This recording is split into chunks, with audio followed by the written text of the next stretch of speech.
As an application of our relationship for shifting the characterizations of force systems from one point to another, let's consider the following example. I have a door here shown in green, and it's supported by two hinges shown in black, and it's further supported by a wire shown in blue. So the door can swing about the AD axis, but it's supported also by this wire that goes from B to E, which has a tension of 546 newtons. All dimensions are shown in millimeters. And I'd like to find the moment about the AD axis that's generated by the wire BE. Okay, so this is a perfect example of using our general relationship. And the reason for that is because it's easy to write down a characterization of the force system in B.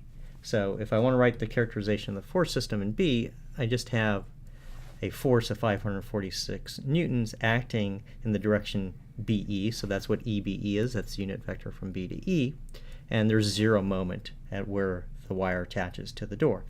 And EBE can be found by dividing the vector that goes from B to E by its length, and that gives us this expression down here, and this should have a minus sign in front of it there. So that gives us EBE. So now if we want to know the moment about the AD axis, first thing we're going to do is shift this characterization to any point along the AD axis. So let's go ahead and shift it to point A.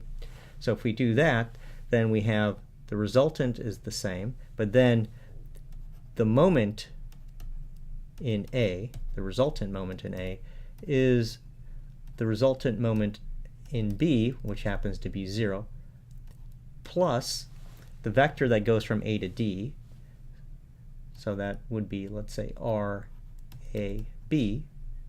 cross the resultant. And so that's what we have right here.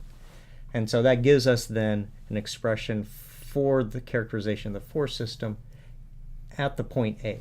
So we have a resultant force, and we have a resultant moment.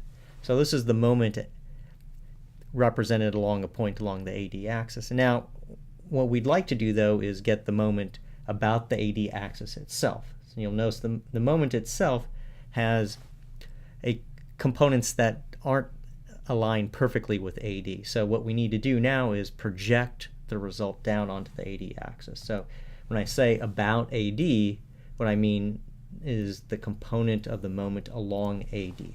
So to compute the component of the moment along AD, what I need to do is compute the unit vector along AD. So we have the unit vector along AD, and we compute that in the same way as we computed EBE. We pick some easy to define vector along the AD axis, so that's in fact the vector that goes from A to D, and we divide it by its length, and that gives us then the unit vector EAD. And now all we have to do is take the dot product of EAD with the moment that we've computed in A, and that then gives us our final result, which in this case is 124 kilonewton millimeters.